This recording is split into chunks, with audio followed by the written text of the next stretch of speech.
Bonjour à tous, bienvenue au Congrès Mission. On est dimanche matin et pour démarrer cette journée, on la démarre avec Jean-Pierre Denis et Carlos Payan avec qui on va parler évangélisation. Alors on pourrait se dire, tiens, l'évangélisation, c'est quand Jésus nous dit soyez sans crainte, mais des fois sans crainte on l'écrit C-E-N-T et crainte avec un S. Comment ça se fait que l'évangélisation, ça reste encore un peu un gros mot pour certains chrétiens? On va voir un peu quelle différence ça a entre les catholiques et les protestants, mais l'évangélisation chez les catholiques en tout cas, on a l'impression que ça passe systématiquement par les enjeux de société. Jean-Pierre Denis, c'est oui, ça, parce qu'on ne peut pas dire qu'on se tait. Les catholiques, nous, on sait très bien parler, on parle très haut, très fort, on a des idées sur tout, et c'est très bien, les idées. Mais en même temps, est-ce qu'on n'est pas en train de s'enfermer nous-mêmes dans nos propres discours? Moi, j'aimerais qu'on parle peut-être un petit peu moins fort de sujets de société, quels qu'ils soient d'ailleurs. Il y en a plein, évidemment, dans l'actualité, et peut-être un petit peu plus fort du cœur de notre sujet, c'est-à-dire est-ce que nous croyons en Jésus-Christ Sauveur? Est-ce que nous pouvons annoncer la résurrection?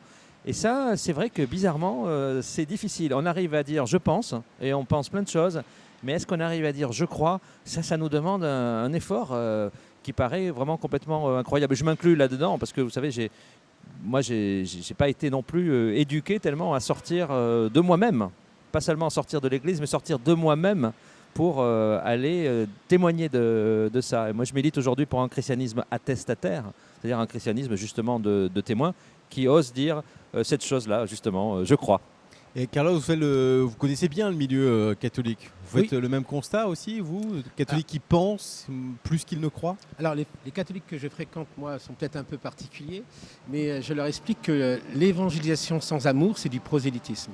La différence va être énorme, c'est-à-dire que lorsque c'est l'Esprit Saint qui nous anime par l'amour, alors on va parler de l'évangile. On n'est pas obligé de parler de soi, de ce qu'on a traversé, ou forcément aussi les projets de société, parce que des fois ça nous enferme, on a l'impression que les chrétiens sont toujours contre quelque chose. Mais on est surtout pour présenter ce Christ qui nous a sauvés, qui nous a rencontrés, et on le propose à tous ceux que le Seigneur met sur notre route. Et moi, j'aime bien libérer tous ces gens qui sont autour de moi, leur dire on commence à évangéliser par des choses très simples, par le sourire, par tendre la main, passer du temps, et après on bascule. Au bout d'un moment, ce qui est à l'intérieur de nous doit sortir d'une manière, j'allais dire, d'une simplicité déconcertante, mais ça doit sortir. C'est ça l'évangélisation. Alors nous on a fait un tour d'horizon justement de ce que peut être l'évangélisation avec Marthe, et donc Marthe est partie à la rencontre des congressistes pour leur poser la question, mais finalement qu'est-ce que c'est l'évangélisation? On l'écoute. La première chose qui vous vient quand je vous dis évangélisation? Ça prend toutes sortes de formes. Ça peut commencer déjà par l'accueil. C'est très important. C'est chouette ça, accueillir. Moi j'aimerais, d'ailleurs vous m'avez très bien accueilli, je vous remercie. Évangéliser, sortir de chez soi, aller vers l'autre. C'est une joie de voir tous les copains, mais je trouve qu'on est un peu entre copains. Donc j'aimerais bien que fait, ça nous pousse à partir en mission, parce qu'on se dit qu'en fait on se connaît trop ici. Ouais, urgence de partir là. Urgence de partir. Comment est-ce que vous l'expérimentez, vous, Anne-Charlotte, dans votre vie? Je pense d'abord par ma façon de vivre. Je pense qu'il n'y a pas meilleure évangélisation que l'exemple. Est-ce que vous pouvez nous définir en très peu de mots ce que c'est que l'évangélisation? Être brûlé et habité par un amour qui est l'amour de Dieu. Brûlé? Alors il va falloir m'expliquer là. Ouais. Tu es habité toi-même par une lumière qui est la lumière de l'amour de Dieu, et cette lumière, elle transparaît un peu de toi et elle fait que les gens vont te demander mais c'est quoi ton secret? Je sais pas ce que t'en penses, mais depuis qu'on est à Stan là, moi je suis voilà. Je meurs sous les réponses consistantes et fortes. C'est moi qui vais finir par brûler de l'intérieur. Écoute, vas-y tranquille, parce que je pense que là, tu vas mourir d'amour de Jésus là. Oh non! Pourtant c'est le seul truc qu'ils connaissent, les cadeaux. Faut pas le couper, surtout pas. Let's go. Alléluia. Qu'est-ce que c'est pour vous l'évangélisation et comment est-ce que vous évangélisez? Alors moi je crois que pour moi l'évangélisation elle passe par les talents qu'on a. Je suis passionnée par l'écriture et j'ai essayé de développer ça, et mon éditeur l'a vu, cette petite histoire. Donc la paroisse était presque parfaite. Une paroisse qui cherche à évangéliser, donc j'ai creusé le thème de l'évangélisation. Père Thomas. Bonjour Père Thomas, comment ça va Père Thomas? Ça va très bien, merci. C'est votre reboosté. Reboosté, premier congrès mission. On sent la ferveur de tellement de personnes qui se demandent comment partager leur amour pour Jésus, et c'est ça qui nous fait grandir, je pense. Je pense que vous évangélisez pas mal dans votre vie en tant que prêtre. Voilà. assez. Pas assez, Non. non, mais bien sûr que Trop si. Dans votre expérience, à quel moment vous évangélisez le plus? Dans quel contexte? Dans quelle situation? Eh bien, quand je me pose la question de ce que Jésus fait pour moi, ce qu'il a vraiment fait pour moi dans ma vie, et quand je le partage très simplement aux personnes que je rencontre comme toi maintenant. Ah, merci, je me sens concernée. Ah, c'est très chouette, et merci beaucoup parce que bon, merci. Eh bien, je vous souhaite une très bonne fin de congrès alors, mon père, et à très bientôt, merci beaucoup. Bon, on a vu du coup qu'il y avait beaucoup de réponses très diverses. Carlos, vous disiez tout à l'heure que effectivement, on était souvent les catholiques contre quelque chose. Est-ce qu'on peut vraiment évangéliser quand on a une tête de contre quelque part? Non, Jésus ne nous a jamais demandé d'aller vers les gens et de régler nos comptes ou dire ce qu'on est pour ou contre. Il nous a demandé de partager son amour. Même avec des gens qui sont dans des situations à laquelle on ne partage pas, on ne croit pas, on est contre, peu importe. Il faut qu'on aille vers eux. C'est ça l'amour. On va vers eux, pas parce qu'on les a choisis, mais c'est le Christ qui les a choisis. Et l'Esprit Saint nous envoie vers des gens que Jésus a choisis, que nous-mêmes, nous n'aurions pas choisis. C'est ça, quand Jésus dit « aimez-vous les uns les autres ». Le problème, c'est ça, ce sont les autres.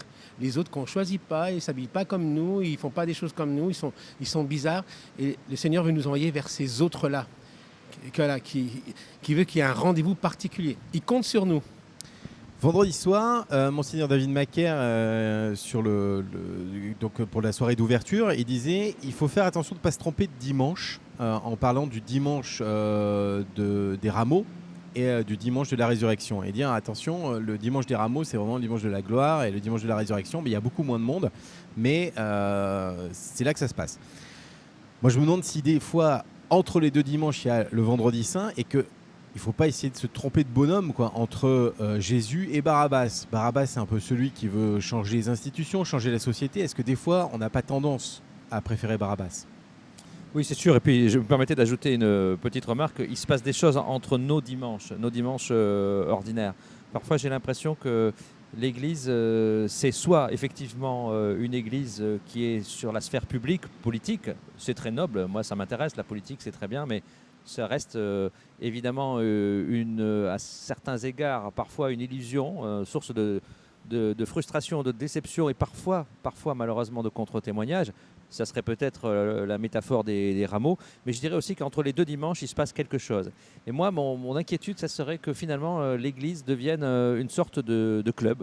Alors, en plus, on pourrait même ajouter sociologiquement un club de tennis, voire un club de bridge, vous voyez, parce que c'est ça aussi un petit peu, malheureusement, aujourd'hui, le danger qui guette l'Église catholique. Et moi, j'ai beaucoup reçu, personnellement, de cette Église catholique, tout au long de ma vie, depuis mon enfance. J'ai énormément reçu. Et maintenant, je me dis, qu'est-ce que je peux faire pour rendre? Parce qu'en fait, autour de nous, il y a plein de gens qui ont soif. Et pour moi, l'évangélisation, c'est ce petit verre d'eau, vous voyez, qu'on peut donner, en fait, à beaucoup de gens. Et on se dit, mais alors comment je vais faire? Parce que je ne sais pas parler, je ne sais pas m'y prendre, je ne sais pas comment, je ne suis pas un professionnel de la chose. On a souvent pensé que l'Église catholique, c'était une machine institutionnelle pour transmettre la foi. Et nous, ça ne nous concernait pas tellement. Et mon expérience, c'est qu'en fait, beaucoup de gens sont là, ils nous disent, s'il te plaît, j'ai soif, est-ce que tu pourrais nous donner un verre d'eau?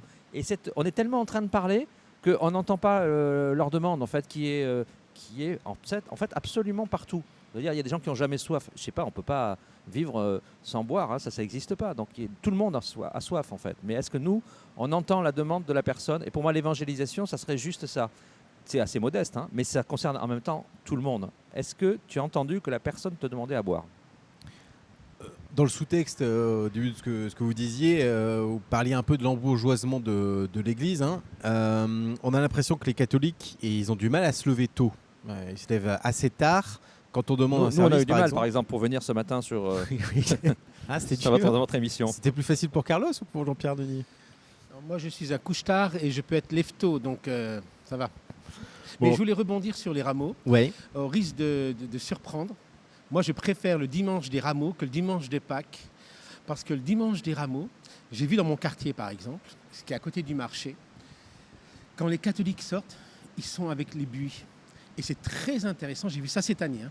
Tous les gens qui n'avaient pas le temps d'aller à la messe ou des voisins, ils sont allés leur demander un petit peu s'ils pouvaient le partager. Et j'ai trouvé ça, c'est super parce que c'est la première évangélisation. Les gens reconnaissent, ils savent que, ah bah tiens, j'ai pas eu le temps. Alors du coup, après, je suis avec ma petite fille. qui a aucune éducation catholique, mais elle me dit qu'est-ce que c'est? Je dis allez, on va donner à quelqu'un, on va le ramener à mamie, tout ça. Il y avait ce sens du partage dans le marché et les gens se posaient la question. Alors, je trouve que le dimanche des rameaux, c'est très bien. Bien sûr, non mais c'est vrai, c'est la religion populaire. Et on a vraiment trop brocardé, condamné, rejeté la religion populaire en disant que c'était des superstitions. Et moi, j'ai fait aussi l'expérience, à travers ce rameau, de relations avec des personnes qui ne mettent jamais les pieds à l'église, mais qui sont catholiques. Et pour moi, c'est un point très important. On parle de mission. Alors évidemment, il y a des gens qui n'ont aucune connaissance de la foi catholique. Il y en a beaucoup, il y en a de plus en plus, peut-être surtout dans les jeunes générations. Mais il y a aussi beaucoup de gens qui ont un lien avec l'église. Et ce lien, il s'est distendu. Mais il existe toujours. Et ce petit rameau, ce petit geste des rameaux, il symbolise la survivance de ce lien. Et qu'est-ce qu'on fait de ce lien? Est-ce qu'on accompagne ce geste, qui est un beau geste, d'une parole, d'une relation, d'une forme d'annonce? Parce que les alléluia de Pâques, ils sont beaucoup plus discrets. Ils restent à l'intérieur de l'église. On n'a pas encore vu en France, à l'extérieur sur les parvis, où les gens chantent alléluia, puis tout le monde ah c'est magnifique. Ça c'est parce que vous n'avez pas vu ma famille sortir de la vigile pascale en traversant les rues. Effectivement. Mais du coup, là, ça pose la question, est-ce qu'on peut évangéliser quand on est planqué? Parce que dans son travail, on dit qu'on évangélise par l'exemple, que oui, on peut pas dire toujours qu'on est catholique, mais on montre des exemples, etc.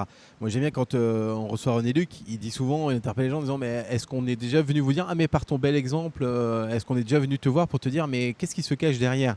Donc hier, on a reçu 2 Américains et dans les histoires qu'ils racontaient, systématiquement, quand ils sont en lien avec des gens, ils sont obligés de dire à un moment donné qu'ils sont chrétiens.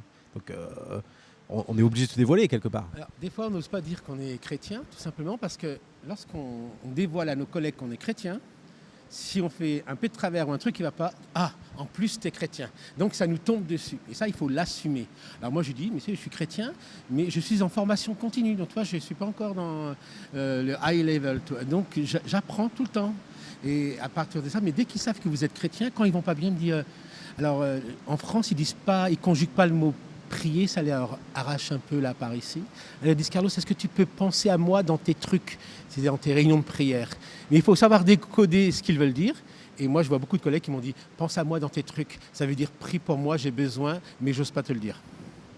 Oui, je crois qu'il y a beaucoup de gens qui sont contents que nous soyons chrétiens à leur place. Vous savez, il y a beaucoup de gens qui nous disent ah oui, j'aimerais croire. En fait, dans ce j'aimerais, il y a un désir, évidemment, qui ne demande qu'à trouver une réponse que nous oublions parfois d'apporter. Cela dit, il faut quand même être honnête, ce n'est pas toujours facile pour tout le monde, et en particulier en France, avec une conception erronée, mais de plus en plus stricte de la laïcité.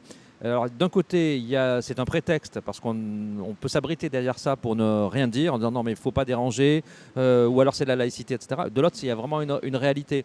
Dans le milieu du travail, vous pouvez... je ne sais pas si vous êtes un jeune universitaire et que vous espérez avoir un poste à l'université, si vous êtes une infirmière, si vous êtes dans une entreprise qui a des relations avec le public. Dans toutes sortes de situations, ce n'est pas toujours évident d'oser dire je suis chrétien parce qu'il y a quand même une part quand même de risque professionnel.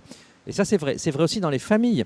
Moi, je rencontre souvent des gens qui me disent mes enfants, ma belle-fille, mon gendre, mes petits-enfants, j'ose pas. Voilà, c'est pas évident parce que si j'en parle, je vais me faire envoyer dans les cordes. Il faut être honnête, c'est pas toujours facile. Mais je crois qu'en même temps, donc c'est pour ça que je propose de renverser complètement la chose.